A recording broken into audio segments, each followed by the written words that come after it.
Le sommet sur l'ambition climatique est organisé par l'ONU. Il est en cours à New York. C'est un sommet auquel participent quelques ministres canadiens. Une vingtaine d'États sont invités. Les autres, pour prendre la parole, les autres, comme le Québec, sont en observateur.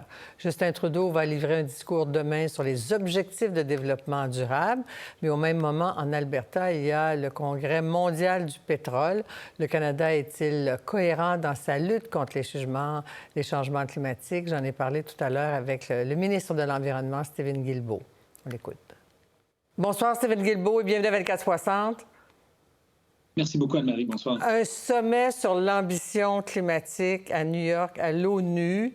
Qu'est-ce que ça veut dire, l'ambition climatique pour le Canada? Parce qu'il paraît que pour être invité, il faut avoir quelque chose de nouveau à annoncer, puis M. Trudeau devrait le faire demain. Le premier ministre Trudeau fait effectivement partie d'une vingtaine de leaders au niveau mondial, donc sur 194 pays qui ont été invités à prendre la parole. Qu'est-ce que ça veut dire l'ambition climatique? Bien, ça veut dire qu'il y a des choses que nous faisons collectivement qui fonctionnent bien. On est en train d'éliminer le charbon à l'échelle internationale. Le charbon perd du galon en termes d'utilisation dans notre portefeuille énergétique partout dans le monde, sauf en Chine, mais en Afrique, en Amérique latine, même en Europe, malgré tout ce qui se passe avec l'invasion de l'Ukraine par la Russie. Le charbon est en perte de vitesse. Les renouvelables, les investissements atteignent des sommets historiques. Mais il faut accélérer le pas. Il faut en faire plus et plus vite. Et c'est pour ça que le secrétaire général des Nations unies organise ce sommet sur l'ambition climatique demain. Ouais, certains le trouvent alarmiste là, quand il parle de bascule et d'effondrement du climat. Je ne sais pas ce que vous en pensez, mais vous êtes à New York pendant qu'en Alberta, il y a un congrès mondial du pétrole. Et ces gens-là disent, bien, il faut oublier ça, là, la diminution de la production d'énergie fossile, ça va être 110 millions de barils par jour en 2050. Puis on veut de l'argent des gouvernements pour nous aider, en plus, à faire une sorte de transition. C'est pas un peu gênant?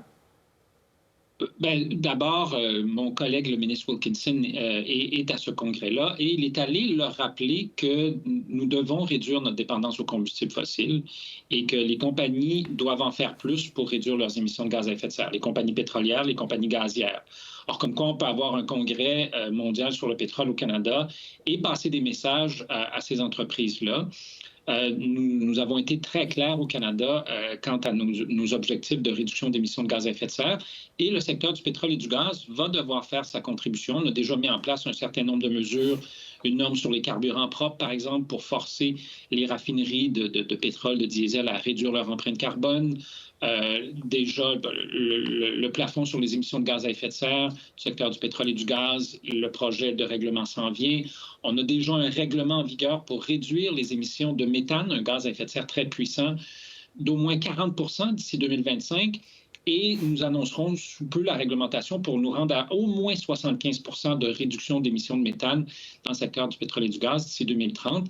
Alors nous, peu importe ce qui va arriver avec le secteur, la pollution du secteur du pétrole et du gaz au Canada va devoir diminuer et ce sera par la loi que nous allons le faire. Allez-vous leur donner des milliards pour qu'ils demandent pour faire le stockage de carbone et développer toutes les autres technologies? On investit, on est prêt à investir dans le secteur du pétrole et du gaz, comme on investit dans le secteur de l'automobile, de l'acier, de l'aluminium, les cimenteries. Donc, on accompagne l'ensemble des secteurs industriels, puis c'est vrai aussi pour l'agriculture, le bâtiment et bien d'autres, pour accompagner ces secteurs-là dans la transition, mais ce n'est pas vrai que c'est le gouvernement fédéral qui va payer toute la facture. Les entreprises doivent investir également. Et je l'ai déjà dit, je suis déçu jusqu'à maintenant de ce que je vois en termes d'efforts de la part des pétrolières au Canada. Le ratio présentement entre investissement en décarbonation et rachat d'actions, par exemple, aux dividendes aux investisseurs, c'est un ratio d'1 pour 10. Donc, à peu près pour $1 qu'on met dans la réduction des émissions de gaz à effet de serre, il y en a 10 qui vont aux investisseurs ou dans le rachat d'actions. Moi, je pense que, je l'ai déjà dit, les entreprises doivent investir beaucoup plus qu'elles ne le font présentement, les entreprises pétrolières et gazières au Canada. Ouais, donc, vous êtes déçus de ce qu'elles font, mais elles vont demander encore de l'aide. Puis elles sont milliardaires, ces entreprises-là. Pour les gens qui nous écoutent, c'est dur à avaler. Bien, d'abord, on va faire en sorte, à travers la réglementation, qu'ils investissent pour réduire leurs émissions de gaz à effet de serre. Donc, on va créer des emplois dans ces secteurs-là. Et là, les gens parlent beaucoup de capture et stockage du carbone, là, mais il y a plein d'autres technologies. Là. Notre plan de lutte au changement climatique ne repose pas sur la capture et le stockage du carbone. Là. C'est quelques pourcentages du plan canadien. Alors, on ne met pas tous nos œufs dans ce panier-là. Il y a l'efficacité énergétique, il y a des nouveaux procédés, il y a des investissements dans les technologies propres, les énergies renouvelables. Donc, il y a beaucoup de choses que les entreprises peuvent et doivent faire pour réduire leur niveau de pollution. En ce qui concerne les investissements, si on est prêt à accompagner un secteur industriel dans la transition, que ce soit l'aluminium ou l'acier ou le ciment, je vois difficilement en tant que gouvernement pourquoi on pourrait dire on accompagne ce secteur-là, mais on n'accompagne pas celui-là. Il y a un enjeu d'équité. En même temps, il faut que les efforts qu'on octroie aux différents secteurs reflètent ce que ces secteurs-là doivent faire en termes de réduction d'émissions. Et ça, je suis d'accord. Mais je pense que si on aide un secteur, il faut aider l'ensemble des secteurs. Alors, je vous amène au Québec parce que mais en même temps, M. Legault est à New York aujourd'hui. Il est invité. Il vante beaucoup le bilan climatique du Québec. Vos anciens amis de Greenpeace disent que le Québec n'est pas un leader, alors que M. Legault, aujourd'hui, à New York, a déclaré qu'il va falloir plus de barrages, plus d'éoliennes. Et là, c'est nouveau, puis ça semble contredire, en tout cas, Michael Sabia d'Hydro-Québec. On n'est pas là dans le nucléaire. Votre réaction?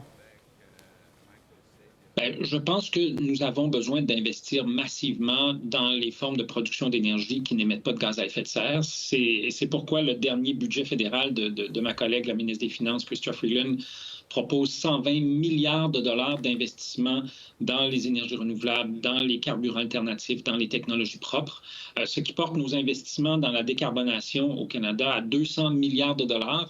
C'est la moitié à peu près de ce que font les Américains, mais il faut quand même se rappeler que les États-Unis, c'est 10 fois plus gros que le Canada. Donc, par tête de PIB, par habitant, on investit beaucoup plus au Canada dans toutes ces technologies-là, mais aussi dans le transport collectif, dans l'électrification. Alors, nous sommes là pour supporter les efforts des provinces, comme le Québec et comme l'ensemble des provinces et des territoires qui veulent faire cette transition-là. Bien sûr, au Québec, on a une longueur d'avance sur bien d'autres juridictions au Canada en la matière de production d'électricité non émettrice. Cela dit, est-ce que le Québec est un vrai leader, est exemplaire? Écoutez, je ne suis pas ici là, pour juger les uns et les autres. Là. Je pense que nous devons tous et toutes faire plus d'efforts. C'est vrai pour le Canada, c'est vrai pour l'ensemble des pays et c'est vrai pour les provinces aussi. Il y a des provinces qui en ont fait plus que d'autres moins. Mais si on arrête là où on est, le statu quo, le statu quo, ça a donné les feux de forêt qu'on a vus cet été. Alors, est-ce qu'on veut revivre ces épisodes-là de façon régulière ou est-ce qu'on va en vivre de moins en moins? Si on veut en vivre de moins en moins, il faut accélérer la lutte au changement climatique et ça, tout le monde doit le faire. Petit mot quand même sur une autre province. On est allé en Alberta tantôt pour le pétrole, mais je reviens parce que Mme Smith a fait une déclaration. Il y a un règlement fédéral en 2035, net zéro, l'électricité. Elle a déjà dit... Non, oubliez ça. Elle ne va pas respecter la politique fédérale. Votre réaction? Ce n'est pas la première fois où l'Alberta affirme qu'elle ne fera pas ce que le gouvernement fédéral demande. C'était le cas pour la tarification carbone. Le premier ministre Jason Kenney elle-même s'opposait à la tarification carbone. Pourtant, j'ai renégocié à la hausse une tarification carbone plus ambitieuse l'an passé avec l'Alberta, alors que Mme Smith était au pouvoir. Alors, il faut parfois en prendre et en laisser dans ces grandes déclarations-là. La réalité, c'est que nous travaillons avec l'ensemble des acteurs, les entreprises de production d'électricité privées, publiques, et moi, je suis confiant qu'on va y arriver. En même temps, vous êtes allé à Québec. Est-ce que vous pouvez confronter M. Poilievre alors qu'il était en congrès? Vous avez dit qu'il n'est pas là. Il est là pour défendre les pétrolières. Pourtant, ils sont très en avance sur vous, les libéraux. On verra ce qui arrivera dans 1 an ou 2, là. Mais ce serait quoi l'effet d'adopter cette politique conservatrice d'abolir la taxe carbone qui s'applique dans l'Ouest, qui ne s'applique pas au Québec, qui a un marché du carbone? En fait, c'est un recul massif qui nous attend si Pierre Poilievre gagne les prochaines élections. Puis pas juste sur la question de la tarification carbone, sur la question de la qualité de l'air. la qualité de l'eau, les investissements en transport collectif, en infrastructures de transport actif, comme tout ce que nous faisons pour supporter les municipalités, les communautés en matière de pistes cyclables et toutes les autres infrastructures de transport actif. C'est la fin des programmes pour les véhicules électriques. C'est la fin des programmes de rénovation éco-énergétique. C'est tout ça. Et on a déjà joué dans ce film-là, dans les années Harper, alors que M. Poilievre faisait partie de ce gouvernement-là. Ça a été coupure après coupure et ça ne sera pas différent. En fait, je pense que ça va être pire encore avec M. Poilievre. Je vous laisse sur une bonne nouvelle. L'Anticosti, le patrimoine géologique, patrimoine de l'UNESCO. Oui, ça a été adopté aujourd'hui à l'Assemblée générale de l'UNESCO. Je dirais que je suis particulièrement fier de ça pour 2 raisons. En tant que ministre responsable, c'est Parcs Canada qui s'occupe du programme de l'UNESCO au Canada, mais aussi parce qu'avant d'être en politique, j'y ai travaillé beaucoup au projet d'Anticosti. J'ai visité l'île, j'étais là lors du premier congrès qui a été organisé à Port-Meunier pour le projet de l'UNESCO. Alors, un beau petit velours pour finir cette journée-ci sur cette belle nomination-là d'Anticosti à l'UNESCO. Stephen Guilbeault, merci beaucoup et bon séjour à New York. On attend le discours de M. Trudeau demain. Au revoir. Merci beaucoup. Pour voir nos émissions en entier, rendez-vous sur la chaîne ICI RDI.